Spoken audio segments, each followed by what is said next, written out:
Good morning, Nyla. How are you there? I'm just pushing the right buttons on this little bit of software to get everything done. I've had a daddy morning this morning. Oh, it's the wrong one. I'm pushing the wrong ones again. We are so informal in the mornings here. It's great, great, great, great, great, great, great. And we push that one to get that up. And then we go to this one to do. Where is it? Where is it? Where is it? Where is it? Let's just go straight to morning coffee. Yes.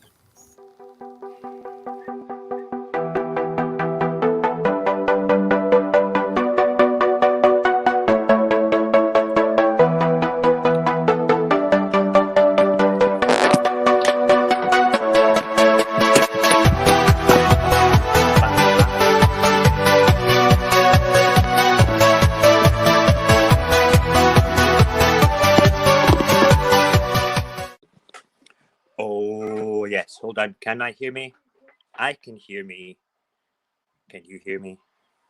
Let's take the headset off and go, good morning. Good morning. Where are you going? You have to stay in here. We're having a daddy son morning this morning. Look, there's the boy. The boy. You can't go out just now. Mummy's having a long lie today. Mummy is having a long lie. Right? I know you want to go and draw on her. I know. Come on.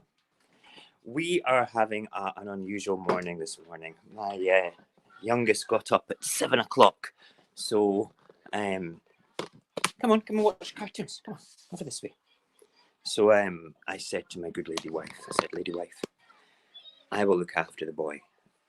I will give him breakfast. I will do all the things that you usually do. And I've done them, and it's been great fun. You can hear me. Thank you, Nyla. So we're having a less formal, informal show this morning because he's going to pull the laundry thing away. It's blocking the door. You can't come right. Okay, I'll have to walk around with him. This will be fun. I can't deny my almost 2-year-old. Let's just say right at the start. See, Mama's still sleeping. Mama's still sleeping. Shh. Mama's still sleeping. No. Mama's still sleeping. No, can Mama not have a snooze? Oh, let Mama snooze. Oh, Mama's awake. Mama's awake. Yes, he did a big poo as well. Massive poo. Incredibly large poo. Mama's awake. That's the thing with being a parent. You don't get many long lives, and you have to take advantage of them when you do. Right. We will just go straight to the format then. Let's go and get the kettle on. Let's go and make some coffee. Coffee the RAB way. This kettle is boiling straight away there. How is everybody this morning? I want to say, listen, let's get out the kitchen so we can say this without the background noise. Today's a special day. Today, look at my hair. Holy crap. It was actually in a better style this morning. Woo. Today is my brother's birthday. Happy birthday to Ron. Happy birthday to Ron. Happy birthday, dear Ron. Happy birthday to Ron. Yay. Ron. They do Ron. They do Ron.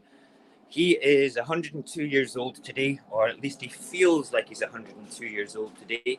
And I just want to say I love you, man. If it wasn't for you getting ratty with me about the middle of January, I would not be on the internet streaming. I wouldn't have published my first poetry book. I wouldn't have done anything like that at all. You are a good lad, and I love you. You're amazing.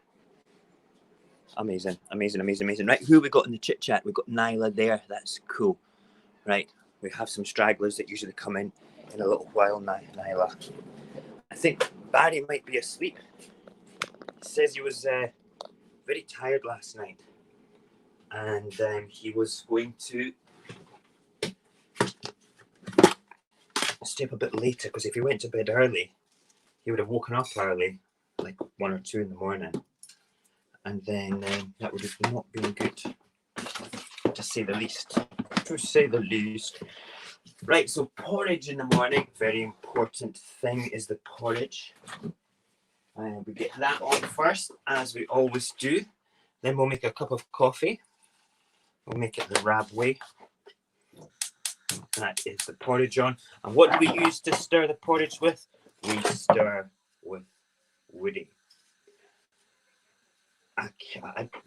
It tastes different for me if I stir porridge with a metal or a plastic spoon. I don't know why. I don't know why. Right, turn you down nice and low. Very good. Now where is my coffee mug? My coffee mug, my coffee mug. My coffee mug is over here. It's over here. Yeah. What's this? Yes, the poetry book is, it's called 20, and you can get it on Amazon for Kindle. Now, it's a very special book because it kind of spans 20 poems over a year when I first met my wife, when she was living in Moscow and I was living in Edinburgh, and we were having a digital relationship.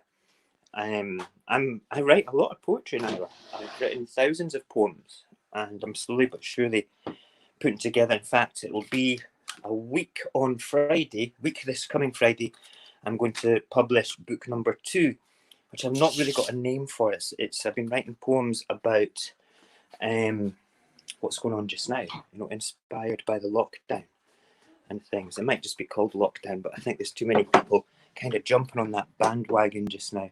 So it's going to be more sort of like there's a couple of dark ones, there's a couple of really highly positive ones about, dealing with isolation and stuff.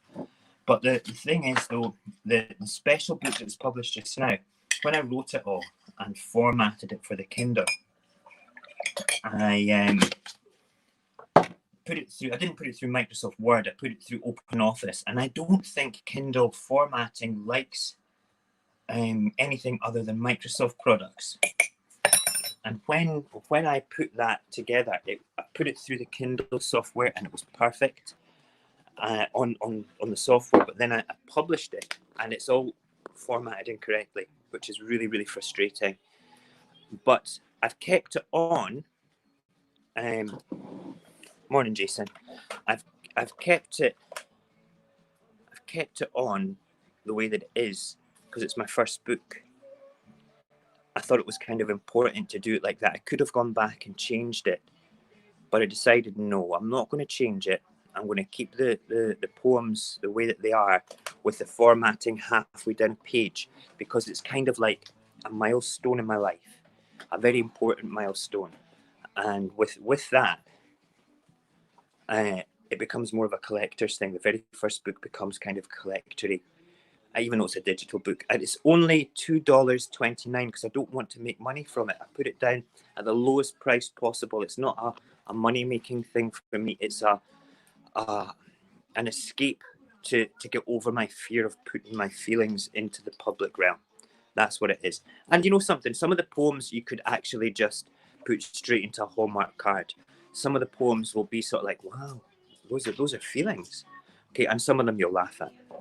That's what it's designed to do.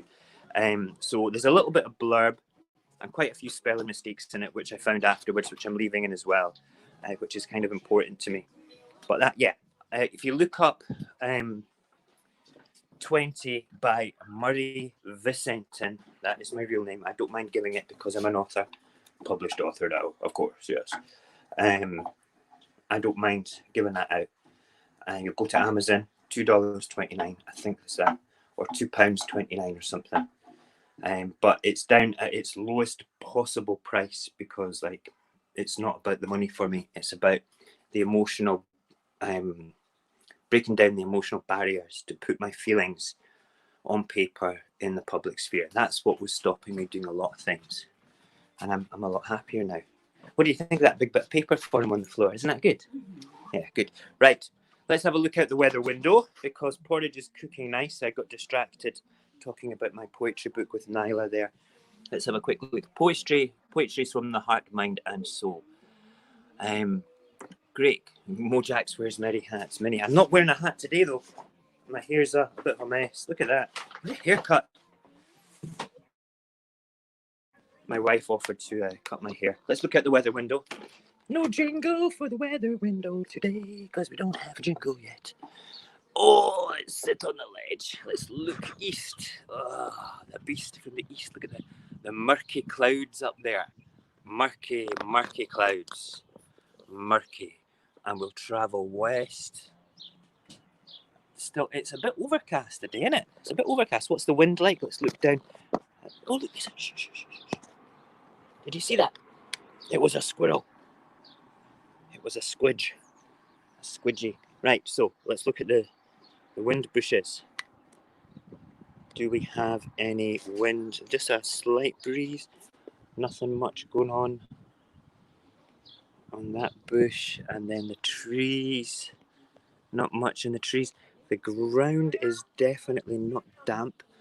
Top of the cars are not damp, so we've not had much precipitation out in the way of rain. Let's check the air quality.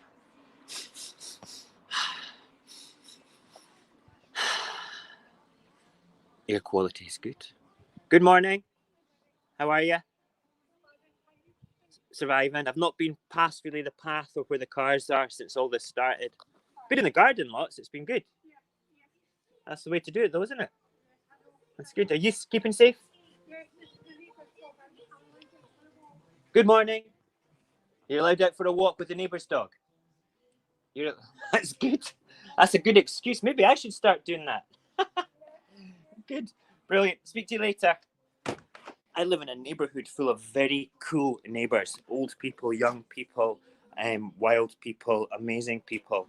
And I consider myself exceptionally lucky. We have what we collectively call the crazy house. There we go. Porridge is ready. Right across the road from me, right across the road. And I'm not judging, okay? It's just that it seems to attract as a council house, so it's social housing. So the first person that moved into there, his brother threw himself out the window. And then 3 weeks later, there was a police confrontation for 12 hours, a siege situation, because the guy that lived in the house decided to sit on his balcony, lock himself in and start hurting himself with bits of glass. Now, I feel so sorry for people like that. I could see right across into his living room, seeing what he was doing to himself during that siege. It was awful. It was awful. And he was hyper. Unfortunately for Lee, I was his anchor to the neighbourhood because I'm quite an open person. I speak to everybody. And I also don't take any crap from anybody. So when he kind of got all puffy and aggressive with me, I'm like, shut up, calm down, big man, all right? You can punch the crap out of me, I'll just heal. You know, that's the way it is. I'm not afraid of pain. I'm not afraid of confrontation. So he got me straight away, understood that he couldn't intimidate me. And we became not firm friends, but like, you know, that sort of acquaintance thing where people, you know, they speak to each other and ask for advice. I never asked him for advice. Oh, yes. I've got thick, stodgy porridge today. I like it. I like it. So it sticks to your lungs. That's a Scottish phrase. I'm making porridge that sticks to your lungs. Aye. Aye. That's what it's about. Yeah, so this guy, Lee, during the siege and everything, he's shouting and screaming at the police and everything. And about 4 hours before it started, I took his dog off him because he needed some space. So I said, I'll take your dog off you for the night. And I sort of open up the window, and I'm because he's shouting, I don't know where my dog is. I don't know where my dog is. And he's shouting at the police and he's shouting at everybody. And where's my effing dog? And I open the door. Lee, your dog's over here. And his tone totally changed. It went from you're not getting and I'll kill you to, hi, Mo, how are you? I said, I've got your dog here. Oh, aye, cup of tea later, mate. And I'm like, oh my God. You know, what can you do in these situations? What can you do? Right, we have the porridge made. We have time now. We have to do the technical changeover. COVID-19 hates porridge. We like that. Right, good. So let's get this technology changeover. We need, first of all, to swap cameras. There we go. We have swapped the camera. Then we need to mute. Open up this mic and check the sound pad to make sure we are still broadcasting sound. Yes, we are. That is perfect.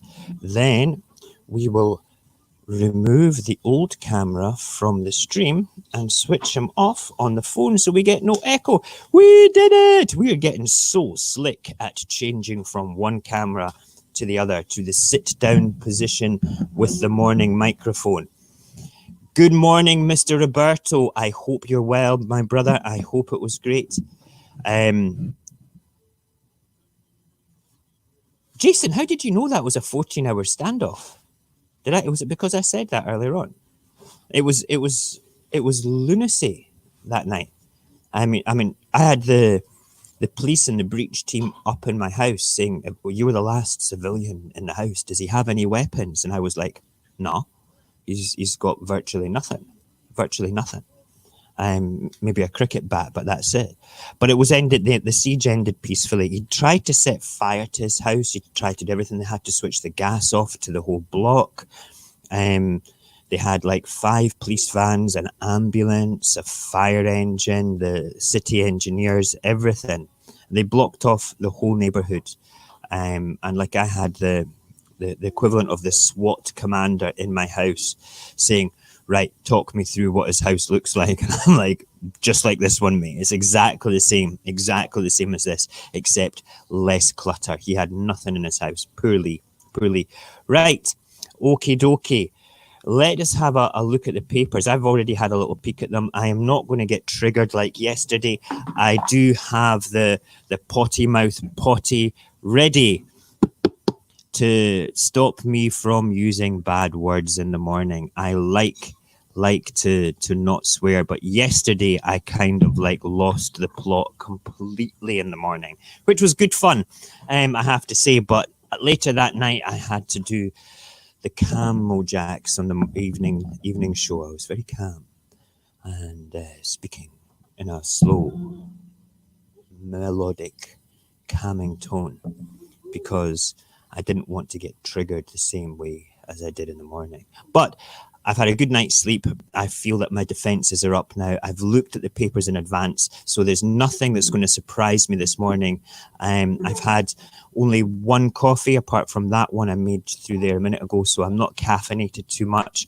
I've spent the morning with my boy. Would you stop pulling your nappy down? Good boy. Crazy.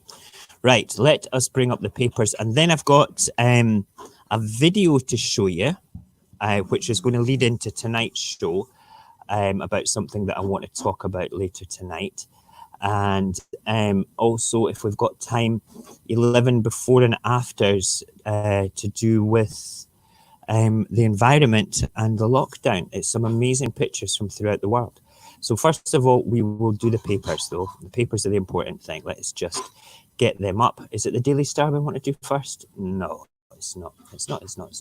Where's the papers button? There it is there. Right, good. Let's go right back to the top of the page. Okay, the papers in the UK. This is the UK headlines, which kind of reflect the world, but they're more sort of local to me here. And it's important that you know that, there's a lot of things in the papers which some people consider to be fake news. Some people consider to be a bit exuberant and exaggerations, and I get that. But papers are there to sell. They're a product.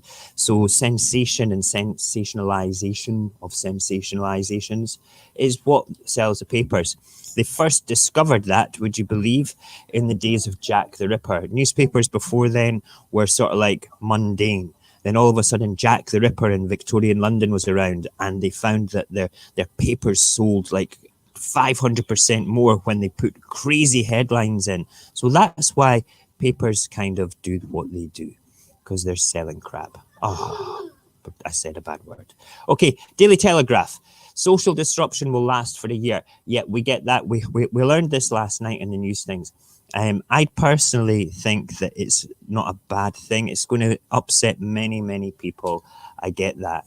And the thing is, though, it's get the virus or have people die of the virus or suffer for the virus or have a little bit of social distancing going on. Okay. Will it affect the society and civilization in the long run? I think so. It probably will. But I think the sensible people of the world, everybody that, for instance, that's on this stream watching it, all right, I think the sensible people in the world are going to be the ones that suffer the least. They won't raise their children in a way other than being sensible. Just distance yourself from the public, hug the people that you love.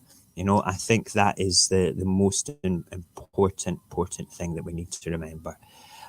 This little man here is a prince. He is, which prince is he? I can't remember his name. I think he is, he's not Harry and Meghan's one, he's the other one's son. So he's like heir to the throne, and he's doing finger painting and rainbow painting in to support the NHS, which is a lovely thing. Look at that. That's a typically British thing, along with Matt Hancock giving badges to carers to allow us all to clap for the NHS to show appreciation. Meanwhile, in America, they pay them an extra $2,500, the medical staff, and give them another week off work. They might get taxed through the nose for that, but you know what? The gesture's better than the prince on the front page going, hey, I support the NHS. That is so British. Oh, I can feel my blood pressure going up.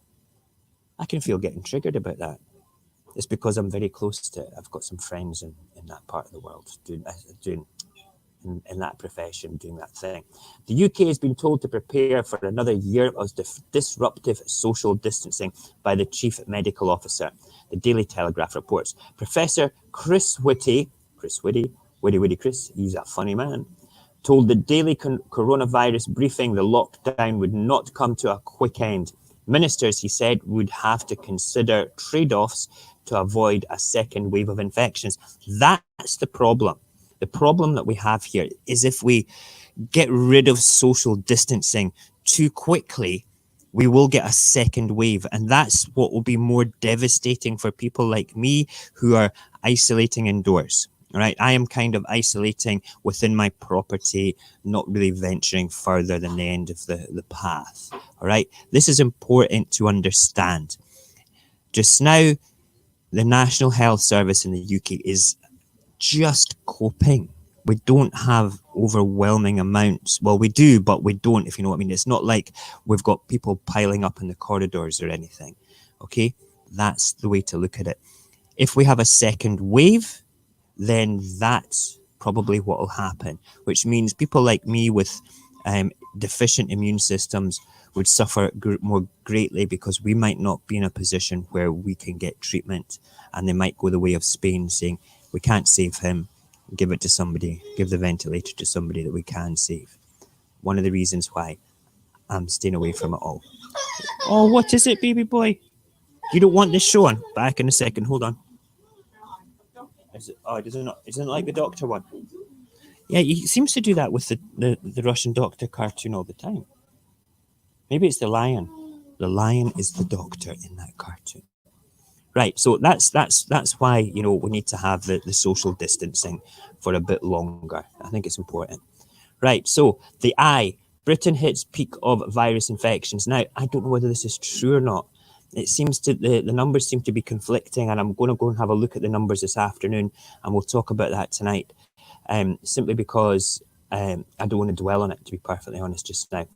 The I leads on Foreign Secretary Dominic Raab's comments that the UK has reached the peak. Well, okay, Dominic Raab saying it. Well, we'll comment on that later down the pages with the papers, because I need to talk to you about Dominic as well. He's truly not my most favourite person, and neither is Matt Hancock as well right now. You know, Matt Hancock as thanking the public for sticking with social distancing measures. Matt Hancock, you can beat it right now. There's the Prince again. Prince's big hand for our NHS heroes, typically British. Oh, look at that. Let's just clap our hands for the NHS. We're amazing. Thank you. And you know something, quite rightly so, but we need to do more, okay? And then this geezer here, sitting in his house, won 58 million on the lotto. Jammy. Why wasn't it me? Damn it. Glimmer of light. Here we go. Government says virus has peaked, but life disrupted until the end of the year. Well, we've been told in another paper for a year. Labour leader goes in attack over protective equipment and testing failure. Absolutely. Yesterday, at Prime Minister's question time, Matt Hancock got it tight. Was it Matt Hancock? Yeah, he got it tight from the Labour leader, the new Labour leader, which is really important that they're held to account. But I don't think I think it's a pantomime. I think it's a variety show. I don't believe in the political system that governs the UK anymore at all. I don't believe in anarchy either. I just think it needs modernising, and I think we need to change the way that the politicians look at the world. And they should have better lines of accountability. And you know something, that if you remember back to the banking crisis, one of the only countries in the world to take and hold the bankers to account was Iceland. And Iceland was criticised by the World Bank and the International Monetary Fund and everything for putting the bankers in jail. Yes, they put the bankers in jail, and they hold their own politicians to account in a similar manner. That's why they've got quite a good prime minister or president, whatever they got over there. And we're going to find out more tonight, because we have a friend of mine that lives in Iceland called Magnus, and he's coming on the show tonight to give us a report of what is happening in Iceland, which is quite exciting. You know, you don't hear about things going on in Iceland, because they're not part of the global community in the same sense. They are with Scotland, because with Scotland, the Prime Minister lady in Iceland is very good friends with Nicola Sturgeon. They kind of, you know, they go clubbing together. They're on the same Snapchat group and stuff like that. I'm sure they've been on double Tinder dates as well. You know, I don't know, maybe. Anyway, let's go back to the papers. Okay, Metro, slow. It's slowing down. Keir Starmer, yeah, this is the Labour leader basically holding the government to account. And there's that lucky man. The guy won £58 million last week. That's amazing. Wish it was me. There we go.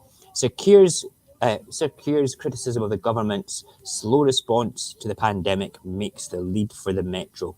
Speaking at his first Prime Minister's questions, the Labour leader accused the government of failing to respond to UK firms who have offered to provide badly needed protective equipment and NHS staff. This is it, right? This is what we were talking about. This is what triggered me yesterday in ways beyond like throwing the potty over my head sort of ways. We have the protective equipment held by companies that manufacture it and supply it in this country. We've got it there. We've got it right there. Okay, but our government's not bought it. You know, it's a disgrace. It's a disgrace, and that's why I'm wanting to do like a special report solely on that to show the timeline of events right up to the present day of what happened. You know, it's kind of important to me. It's a very important thing. I think I'll lay my psyche to rest after that. Okay, there's the Prince again. You know, he's on a lot of papers because unfortunately a lot of people in Great Britain are like, oh, there's the Prince, everything's going to be great. Oh, NHS heroes, yes, amazing. Give them more money, give them a week's holiday. God damn, I swear. Hancock vows to right, this is it. Okay, this is what we're going to say. We're going to talk about Hancock again later. This is the man that said about 3-4 weeks ago, we will do 100,000 tests a week or a day or something, right? This is the man that said we have a robust logistical system to get the PPE stuff to those that need it. This is the man. Are you okay? You don't want that song? It's okay. Yes, good boy. This is the man that has thrown all his money behind the vaccination program, and now he vows. Oh yeah, and this is the man that gave all the care workers a nice little green badge to show how heroic they are, right? Hancock is going to be the patsy for everything that's going wrong, all right? I guarantee it. All right, and that's not fair on him. However, he does have to be held to account. Okay, he vows to fix the care crisis. He actually said this last week. Why is it coming up again? Because the British public get brainwashed by princes on papers. Okay, it's like, oh, the prince, oh, Matt Hancock's going to fix it. Oh, the prince, oh, Matt Hancock's going to fix it. Oh, the prince, isn't he a cutie pie? No, Matt Hancock's going to fix it. He said that before. Oh, the prince. Oh, the prince.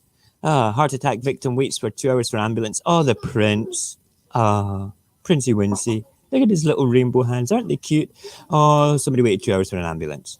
The pandemic is leading to heart attack and stroke victims waiting at least 2 hours and 20 minutes for an ambulance, according to the Daily Mail. Don't trust the Mail. The Mail's a Tory rag.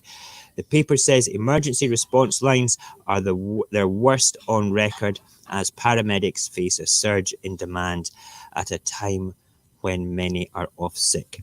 Now, I've been a first aider since I was 12 years old. I can do with that, and my neighbours all know that. Would I go and help them if one of the old ladies had a heart attack or a stroke? Of course I would. They know to just shout on me. I'd be there in a second. But 2 hours, I don't think that's the waiting time in Scotland. That would be interesting to find out what the average waiting time for an ambulance just now in Scotland is, because I don't think that you'd have to wait 2 hours in Scotland. Our Scottish National Health Service is far superior on paper and statistics, and with the level of care and the money and the investment the Scottish government places in it compared to England. It's true. It's true. We could do a whole episode just about the Scottish National Health Service, but it would get very political very, very quickly. Right, let's stop for a break. I'll have a mouthful of coffee. We'll have a look at the chat, catch up with the chat, and see what's happening in the chat windows. Chat time. We're going to chat. Okay, so we've got Nyla and Jason having great conversations there. They're saying upcoming fall could be really bad with both COVID and the flu. Yeah, I never thought of that. Oh, can you imagine that flu season with COVID season? Oh, Roddick, what is it? What is it? He doesn't want this cartoon on. Bless him. There we go. Right. It's like a tsunami. After waves are more devastating. Yeah, after waves, the second wave of the COVID will just be garbage. It'll just be terrible. Where are we? Little Prince Louis is cute, though. Yes, he is. He is cute. I can't help but think that he's cute. My son is far cuter than he is, though. All right, I have to say, but I'm biased. I can't help it. Okay, I love him very much. He's a good boy. Okay. Are NHS the true heroes of the UK? Yep, they are. It's a circus of oddities. I agree with that there. Let's just go through. Us Scottish are all scientists in various fields, mostly drinking whiskey.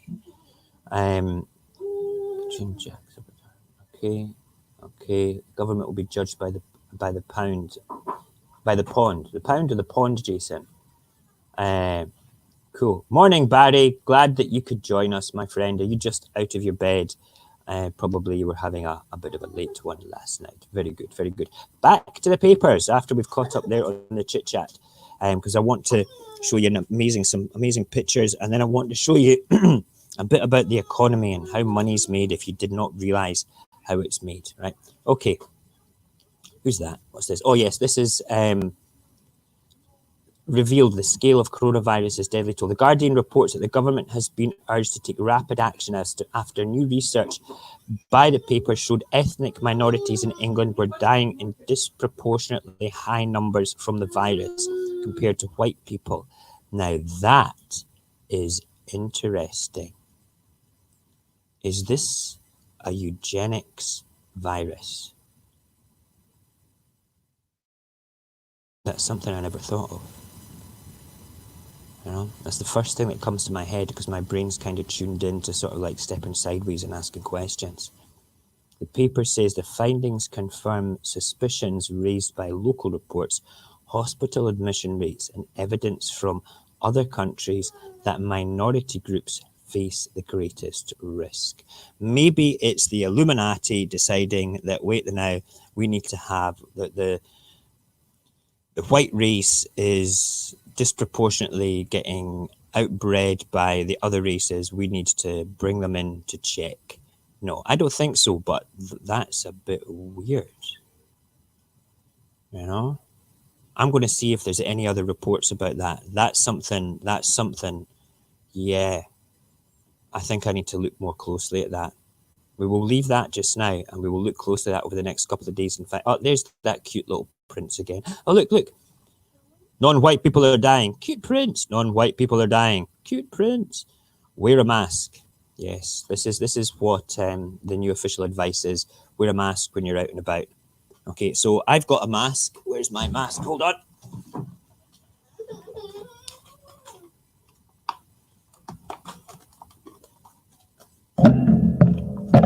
This is the mask that I will be wearing if I go out and about.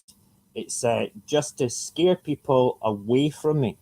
Okay, I think that people will socially distance from me if I'm wearing Murder Bunny mask. Okay, I mean, really. I think that's the way to do it.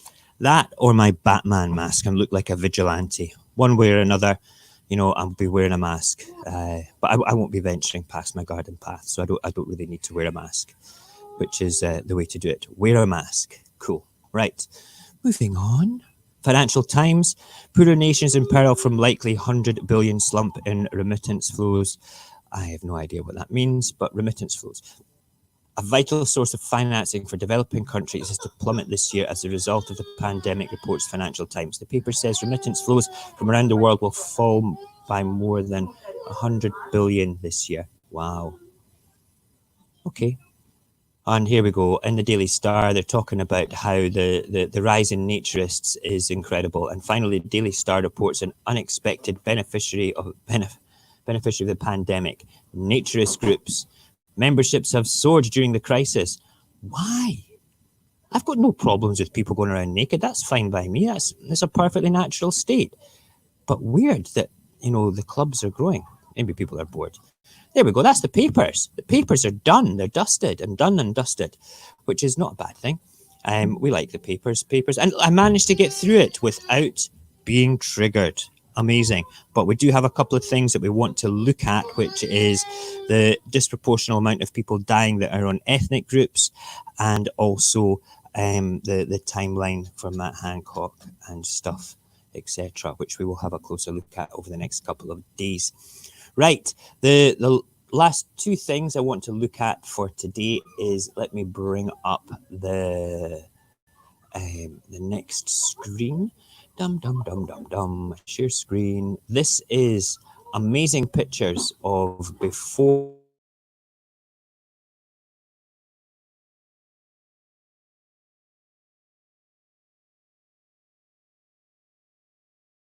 Oh, please don't. If I lose, close.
Honestly, the stream dropped.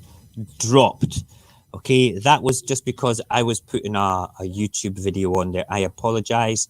That's just crazy. This is just because the processor is going, oh, you've got too many internet pages open.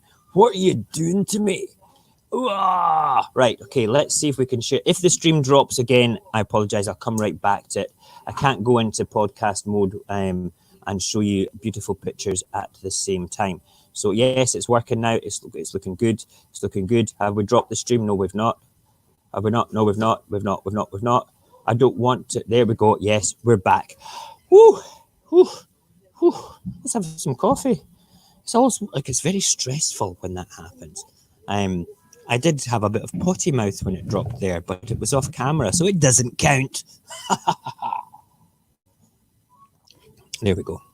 Yeah, it's basically the technology I'm using is a program called StreamYard that allows me to bring in guests and things. And it's actually far more processor friendly than Streamlab and things like that. So if this drops from StreamYard, you know that I'm putting a bit of pressure on the old laptop. And I also discovered there was other windows open that I usually shut down, so I've shut them down. I didn't realize they were still open. But because I'm broadcasting directly from StreamYard to YouTube and to Mixer, that's when it both will go down if StreamYard goes down. So apologies for that. We will reset Frozen.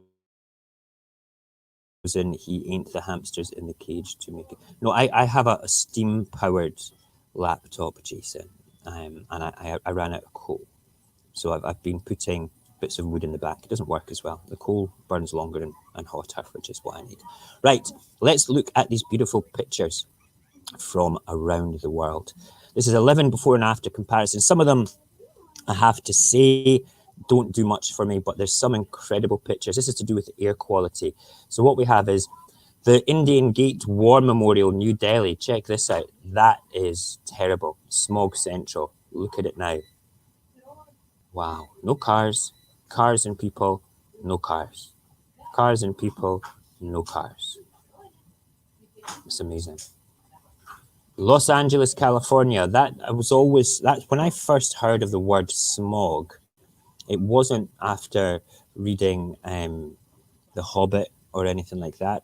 Smog to me was always something to do with Los Angeles. I heard it in context with Ellie, first of all, when I was a kid. And you know something? Look at that. What mountains are those? Is that the Rockies? Are the Rockies behind Los Angeles? Is that the same city? Hold on. Is that the same? Hold on. Yeah. It's taken from the other side. That's looking away from the mountains, maybe.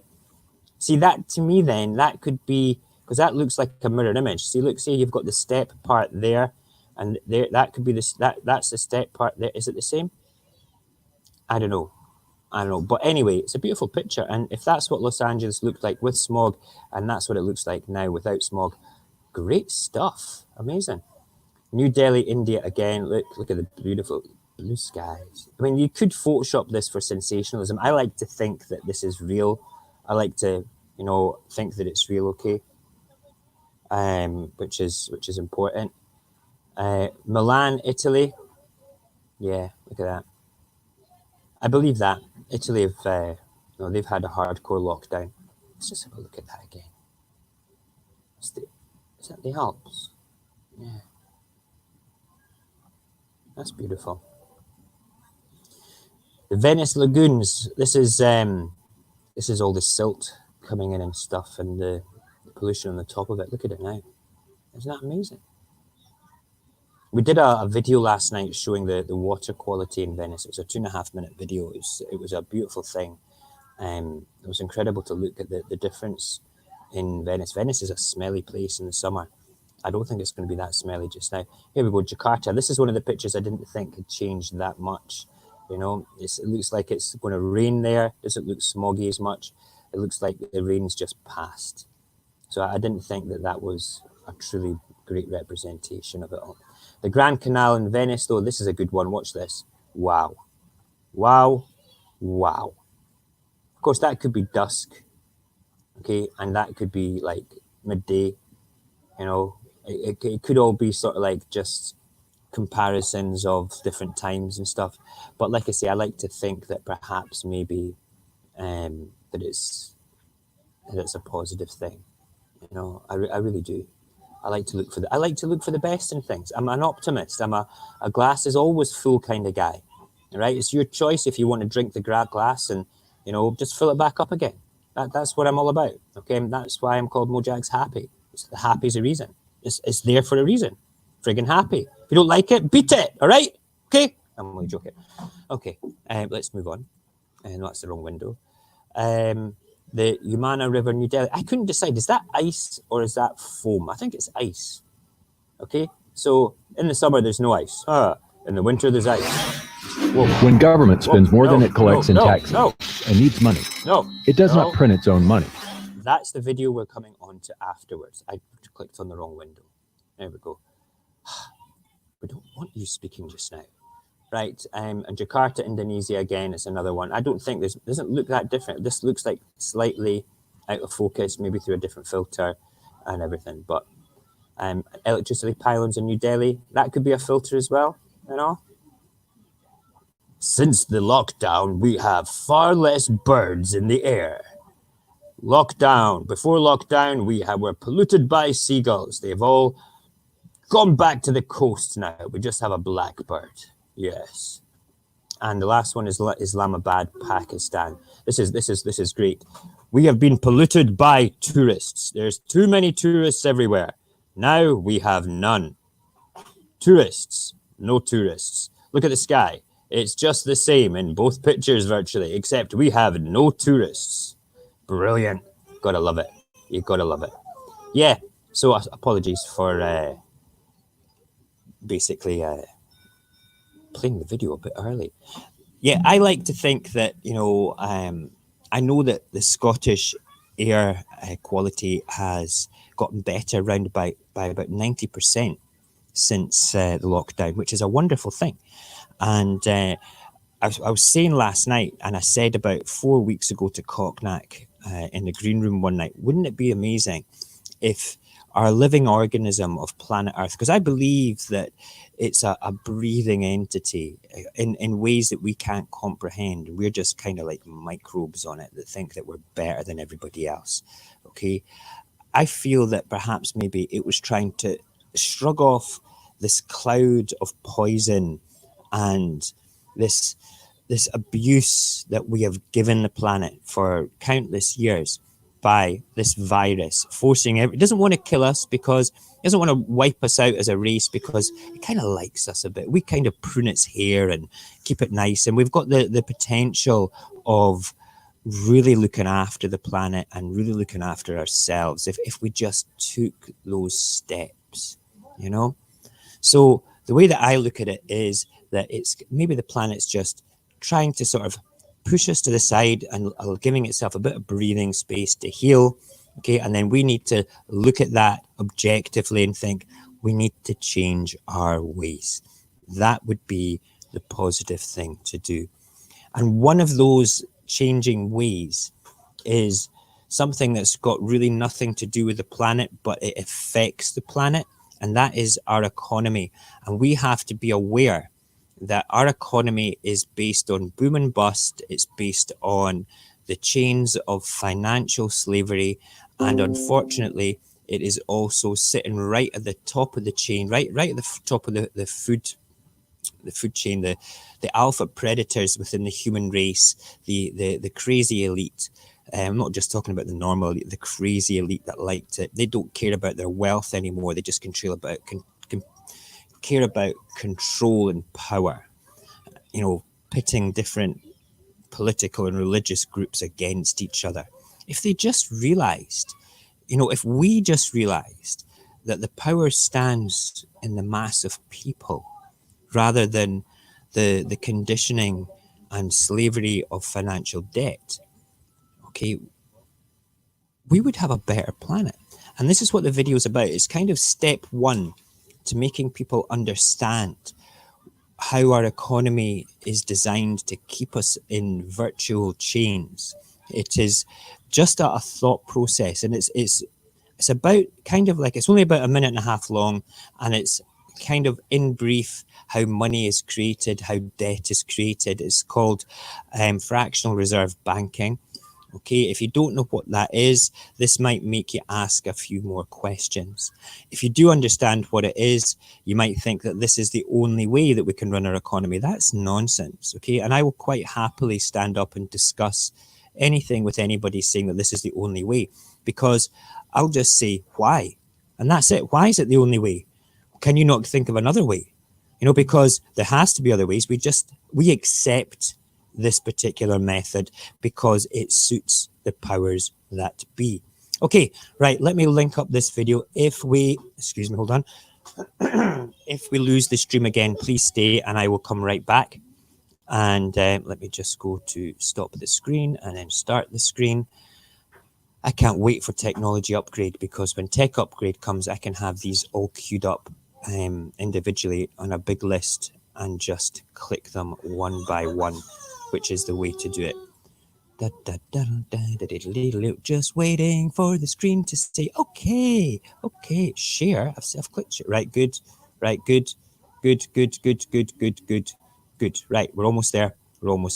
Right, okay, I'm going to go to the big screen. I'm going to rewind the video. Let us all have a look at this. It's well worth it. And hold on, back to the beginning. Like I say, it's only 1 minute and 20 seconds long of your life, and then I'll discuss it.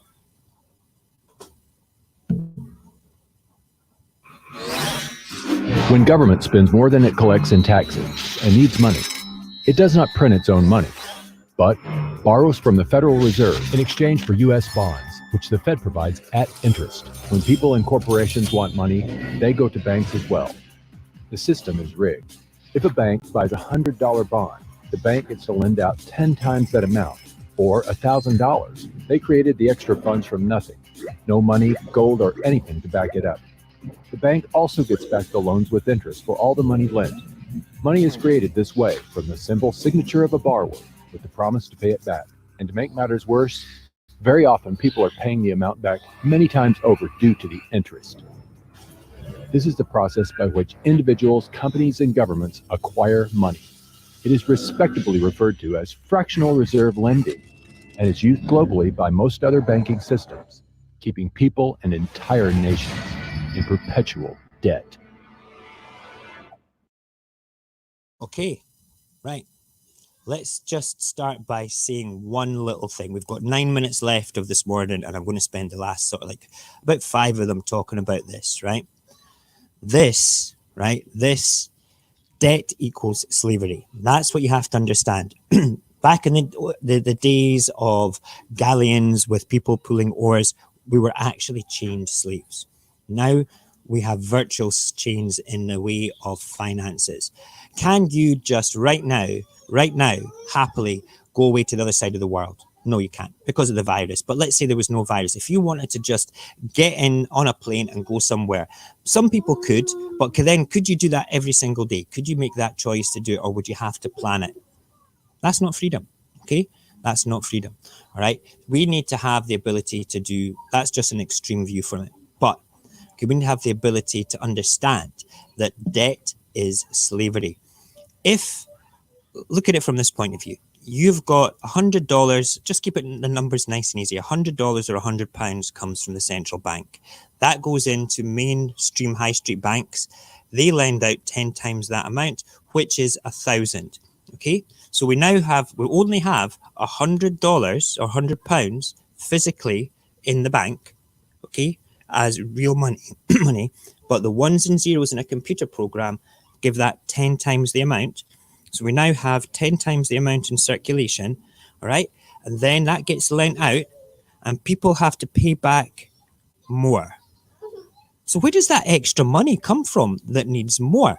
That comes from everybody else's pockets in the form of business. And then what happens is the money in circulation becomes less. What is it? Come here. Come here. Oh, come here. No, come here. Oh, sweetheart, it's okay.